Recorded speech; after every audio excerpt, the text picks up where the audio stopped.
Assalamualaikum warahmatullahi wabarakatuh. Perkenalkan, nama saya Muhammad Zaki Syaputra. Bismillahirrahmanirrahim. Alhamdulillahirrabbilalamin. Wassalatu wassalamu ala asrafil anbiya'i wal mursalin wa ala alihi washabbihi wasallim ajma'in. Subhanaka la ilma lana illa ma 'allamtana innaka antal alimul alim. Shadaqallahul azim. Pada malam hari ini saya ingin menyampaikan tentang muamalah. Menurut bahasa, kata muamalah berasal dari kata amal, muamalah, yamal, yang berarti saling bertindak, saling berbuat, saling berinteraksi, dan saling beramal. Dijelaskan bahwa muamalah adalah bagian dari hukum Islam yang mengatur hubungan antar seseorang dengan orang lain, baik itu pribadi maupun dalam bentuk badan hukum seperti perseroan, yayasan, dan negara. Menurut Mahmud Shalto, muamalah adalah ketentuan hukum yang mengatur hubungan perekonomian masyarakat. Sementara itu, menurut Idris Ahmad, muamalah adalah aturan Allah yang mengatur hubungan manusia untuk mendapatkan kebutuhan jasmaninya. Contoh muamalah dalam kehidupan sehari-hari yaitu jual beli, sewa menyewa, utang piutang, dan masih banyak lagi. Ruang lingkup Islam dalam muamalah. Menurut hasil penelitian para ulama, aspek kepentingan manusia dapat menjadi 3 aspek. Yang pertama adalah daruriyat, yaitu kebutuhan primer seperti sandang, pangan, papan. Yang kedua adalah hajiyat, sekunder, yaitu alat elektronik, kendaraan. Yang ketiga adalah tasiniyat, yaitu kebutuhan primer seperti barang hobi, alat kecantikan seperti skincare, dan hiburan. Pengertian hukum muamalah terdapat 2 pengertian. Yang pertama adalah pengertian luas, yaitu kumpulan hukum yang disyariatkan agama Islam yang mengatur hubungan kepentingan antar sesama manusia dalam berbagai aspek. Bagian ini membahas semua hal yang terkait dengan pengaturan perilaku manusia, baik dalam aspek perdata, pidana, hukum munakahat, politik, dan lain-lain. Yang kedua adalah pengertian sempit, yaitu pengaturan yang menyangkut hubungan kebendaan. Ini berisi aturan-aturan tentang hak manusia dalam hubungannya satu sama lain terkait dengan penguasaan benda, konsumsi, dan pendistribusiannya. Susunan hukum muamalah dalam arti luas menurut Muhammad Ali. Ruang lingkup hukum perdata Islam yaitu munakahat, yaitu pernikahan, adalah pengatur yang terkait dengan perkawinan, talak, atau perceraian serta akibat-akibatnya. 2. Wirasah, yaitu mengatur yang berkaitan dengan warisan seperti pewaris, ahli waris, dan harta peninggalan. Yang ketiga adalah hukum jinayah, yaitu perbuatan dilarang yang mengenai perbuatan yang diancam dengan hukuman, baik dalam jarimah hudud, yaitu perbuatan dilarang Allah, maupun jarimah takzir, yaitu perbuatan melanggar hak Allah dan hak hamba. Yang keempat adalah muqasamat, terkait peradilan, kehakiman, dan hukum acara. Yang kelima adalah al-ahkam al-sultaniyah, yaitu terkait dengan kepala negara pemerintahan. Yang keenam adalah syiar, yaitu terkait dengan perang dan damai atau hubungan dengan pemeluk antar agama dan negara lain. Yang terakhir adalah muamalat yang dalam arti khusus, yaitu mengatur masalah kebendaan dan hak atas benda. Selanjutnya ada ruang lingkup hukum Islam di bidang muamalah. Hukum keluarga, yang artinya ahkamul usroh. Keluarga adalah kesatuan terkecil dalam masyarakat yang terdiri dari ayah, ibu, dan anak, terkait oleh pertahilan darah dan perkawinan. Hubungan ini melibatkan hak, kewajiban, dan tanggung jawab bersama. Pertama ada hukum perkawinan. Perkawinan adalah ikatan resmi antar pria dan wanita melalui akad ijab qabul di depan wali. Catat secara sah, hukum asal perkawinan adalah ibadah, artinya kebolehan. Namun, dapat berubah berdasarkan illat, yaitu penyebab. Terdapat sunnah jika siap fisik, mental, dan finansial. Wajib jika mencegah zina. Selanjutnya ada makruh jika belum siap menikah. Yang terakhir adalah haram jika melanggar larangan syar'i atau tidak mampu menghidupi keluarga. Adapun alasan lain seperti memiliki dendam sesama. Yang kedua adalah hukum waris. Hukum waris dalam Islam adalah ketentuan mutlak dari Allah Subhanahu wa taala. Pembagian waris tidak dapat diubah oleh manusia. Ketentuan para ahli waris terdapat 25 ahli waris. Ada 15 laki-laki, 10 perempuan. Yang paling berhak mendapatkan warisan jika semua hadir adalah dari pihak laki-laki terdapat bapak, anak laki-laki, suami. Dari pihak perempuan terdapat istri, anak perempuan, ibu, anak perempuan dari anak laki-laki. Pengertian dan ruang lingkup hukum perdata Islam. Hukum perdata Islam atau disebut fiqh muamalah adalah norma hukum yang mengatur 1. Munakahat, yaitu hukum perkawinan termasuk perceraian dan akibatnya. Yang kedua, warisan faraid, yaitu mengatur pewaris, ahli waris, harta peninggalan dan pembagian warisan. Yang ketiga, masalah kebendaan dan hak-hak atas benda, yaitu meliputi jual beli atau al-bai, sewa menyewa, al-ijar, pinjam meminjam, kerja bagi hasil, yaitu syirkah, pengalihan hak disebut hiwalah, serta berbagai transaksi lainnya. Hukum pidana Islam. Yang pertama, pengertian hukum pidana Islam adalah fiqh jinayah, yaitu ketentuan hukum terkait tindak pidana berdasarkan dalil Al-Quran dan hadis. Ruang lingkup hukum pidana Islam meliputi tindakan seperti pencurian, perzinaan, termasuk homoseksual atau lesbi, meminum khamar, pembunuhan, perusakan harta benda, dan kekacauan. Tindakan pidana dalam Islam disebut jarimah, yang terbagi menjadi jarimah hudud, hukuman tetap yang ditetapkan oleh Allah, seperti hukuman zina, curian, dan menuduh zina. Jarimah takzir, yaitu hukum yang ditetapkan oleh penguasa berdasarkan kebijakan hakim. Qisas dan diyat. Qisas yaitu hukum pembalasan setimpal seperti balas dendam atas pembunuhan. Diyat yaitu denda berupa harta yang dibayarkan oleh pelaku kepada korban.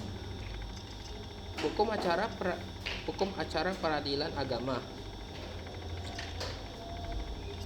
Peradilan agama mengikuti hukum acara perdata di peradilan umum, kecuali ketentuan khusus seperti cerai talak, yaitu pengajuan perceraian dari pihak suami.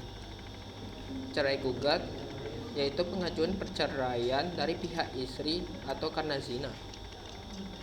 Ketentuan khusus ada berbagai macam, yaitu ada perkara dimulai setelah permohonan diajukan dan para pihak dipanggil. Pengadilan tidak boleh menolak perkara meskipun hukumannya kurang jelas. Pengadilan wajib memprioritaskan penyelesaian damai. Sidang dilakukan dengan keadilan dan sederhana, cepat, serta biaya ringan. keputusan harus diawali dengan bismillah atau disebut dengan basmalah. Putusan sah jika diucapkan dalam sidang terbuka untuk umum. Yang terakhir adalah keputusan dapat diajukan banding dan kasasi. Hukum perundang-undangan dalam Islam memiliki potensi besar dalam membangun hukum nasional. Pertimbangan yang mendukung hukum Islam sebagai rujukan hukum nasional yaitu: 1. Eksistensi undang-undang berbasis hukum Islam. Contohnya adalah Undang-Undang Perkawinan, Peradilan Agama, Penyelenggaraan Ibadah Haji, Pengelola Zakat, dan Undang-Undang Otonomi Khusus Nanggro Aceh Darussalam yang telah diterapkan dan berlaku di Indonesia. Kedua, mayoritas penduduk Islam beragam Islam. Dengan populasi Muslim mencapai lebih dari 90%, kebutuhan dan kepentingan umat Islam menjadi pertimbangan penting dalam pembentukan hukum nasional. Yang ketiga adalah kesadaran umat Islam dalam kehidupan sehari-hari. Terdapat banyak aktivitas masyarakat yang mencerminkan pelaksanaan hukum Islam seperti pembagian zakat dan waris, menunjukkan kesadaran umat terhadap syariat Islam. Yang terakhir adalah political will pemerintah. Dukungan pemerintah yang sangat diperlukan untuk menjadikan hukum Islam sebagai bagian dari tata hukum nasional.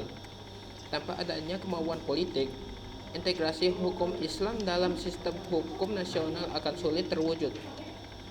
Hukum kenegaraan dalam Islam berkaitan dengan komoditas manusia, yaitu al-ahwal al-ijtimaiyah yang ditentukan oleh intensitas interaksi sosial. Sistem perundang-undangan menjadi pengikat dan kendali yang disepakati bersama dalam menata kehidupan bermasyarakat. Anggota yang melanggar undang-undang akan dikenai sanksi sesuai aturan yang berlaku. Hukum-hukum kenegaraan dalam Islam yaitu hukum administrasi yang mencakup kegiatan yang berhubungan dengan pengelolaan organisasi untuk mencapai tujuan tertentu. Terdapat pengertian seperti menetapkan tujuan dan cara penyelenggaraan organisasi, mengelola kebijakan dan mencapai tujuan, melaksanakan kegiatan tata usaha. Komponen administrasi menurut Timok, kebijakan dan tindakan politis, yaitu berkaitan dengan wewenang, perencanaan, dan kebijakan administrasi. Selanjutnya adalah kepentingan peran pemimpin dalam melindungi dan membimbing rakyatnya sesuai sabda Rasulullah SAW. Tiap pemimpin yang diberi tanggung jawab atas kaum muslimin tetapi tidak bekerja sungguh-sungguh dan tidak memberikan petunjuk, maka dia tidak akan masuk surga bersama kaumnya. Hadis riwayat Muslim. Yang kedua adalah pengaturan organisasi, yaitu mencakup struktur formal, pengelolaan sumber daya manusia, dan pembiayaan organisasi. Fokus dan efektivitas pengelolaan organisasi untuk mencapai tujuan bersama. Hukum ekonomi dan harta dalam Islam. Yang pertama adalah hukum ekonomi. Dalam Islam harus berlandasan tauhid. Sebagai khalifah Allah di bumi, setiap kegiatan ekonomi wajib mengikuti prinsip-prinsip tauhid. Hak milik mutlak tidak diakui dalam Islam karena bertentangan dengan konsep tauhid. Dalam fikih muamalah, hukum ekonomi mencakup dua ruang lingkup. Yang pertama adalah al-muamalah al-adabiyah, yaitu aspek moral. Ijab kabul harus berdasarkan keridhaan tanpa paksaan. Transparansi dan kejujuran dalam transaksi, bebas dari gahar atau penipuan. tadlis, yaitu ketidakjelasan, rishwah, yaitu sogok, dan ikhtiar, yaitu penimbunan. Larangan aspek moral, yaitu perilaku merugikan yang berasal dari keserakahan manusia, seperti penipuan atau manipulasi. Yang kedua adalah muamalah al-madiyah, yaitu aspek materi. Ada berbagai aspek materi seperti jual beli atau disebut al-bai, gadai disebut rahan, sewa disebut al-ijrah, pesanan disebut al-isnah, penjaminan yang disebut al-kafalah, transfer utang atau disebut al-hawalah, perwakilan atau disebut dengan al-wakalah, perdamaian yang disebut al-sulh, kemitraan yang disebut al-syirah, dan bagi hasil yang disebut sebagai al-mudharabah. Yang kedua adalah hukum harta. Harta dalam kebutuhan dasar manusia yang sering disebut dalam Al-Quran sebagai perhiasan dunia, seperti dalam Quran surat Al-Kahfi ayat 46. Harta dan anak-anak adalah perhiasan kehidupan dunia. Hukum Islam mengatur pembagian, penguasaan, dan pemanfaatan harta berdasarkan halal dan haram. Yang pertama adalah harta ghairu mutakawwin, yaitu harta yang tidak memiliki nilai syar'i, meskipun bernilai ekonomis, seperti minuman keras. Harta ghairu mutakawwin tidak boleh menjadi objek transaksi. Umat Islam tidak boleh mengganti kerugian jika merusak atau menyelapkan harta ini. Yang kedua adalah harta alkimi, yaitu harta yang tidak memiliki jenis yang sama di pasaran atau memiliki perbedaan kualitas dalam setiap satuannya. Harta ini tidak mungkin terjadi riba karena sifatnya tidak homogen. Yang ketiga adalah harta al-misli, yaitu harta yang memiliki jenis yang sama dan banyak tersedia di pasaran. Harta ini memiliki potensi seperti terjadi riba jika transaksi tidak sesuai syariat. Yang keempat adalah harta al-mal al-asl, yaitu harta pokok yang menghasilkan harta lain, seperti pohon menghasilkan buah, rumah yang dapat disewakan, dan tanah menghasilkan hasil panen. Harta pokok wakaf tidak boleh dibagi, tetapi hasilnya boleh dimanfaatkan. Dalam sewa menyewa, penyewa memiliki hak atas hasil manfaat sesama masa sewa. Prinsip dasar muamalah. Fikih muamalah memiliki landasan bahwa semua aktivitas muamalah pada dasarnya diperbolehkan, kecuali ada dalil yang melarangnya. Fikih ini mencakup berbagai aspek interaksi manusia, termasuk hukum keluarga, kebendaan, acara, perundang-undangan, ekonomi, keuangan, dan lainnya. Namun, saat ini cakupan fikih muamalat menjadi mengerucut pada hukum yang terkait harta benda. Objek kajian fikih muamalat meliputi: yang pertama adalah hak dan kewajiban, yaitu pengaturan hak dan kewajiban dalam transaksi. Kedua, konsep harta dan pemilikan, yaitu menjelaskan apa yang dianggap harta dan bagaimana kepemilikannya diatur. Yang ketiga adalah teori akad, yaitu jenis-jenis akad seperti jual beli, sewa menyewa, pinjam meminjam, titipan, kerjasama, dan lainnya. Yang terakhir adalah akad kepemilikan, seperti mengarah tanah tak bertujuan seperti mengarah tanah tak bertuan, gasan atau mengambil tanpa izin, dan barang temuan. Dalam praktiknya, fikih muamalah memiliki prinsip-prinsip dasar untuk memastikan transaksi sah dan sesuai syariat. Yang pertama adalah maisir atau judi, adalah keuntungan tanpa kerja keras yang identik dengan perjudian. Dalam judi ada unsur spekulasi, untung-untungan, dan kerugian. Islam melarang semua bentuk perjudian karena bertentangan dengan prinsip usaha dan kerja keras. Firman Allah dalam Quran surat Al-Maidah ayat 90 yang berbunyi, Wahai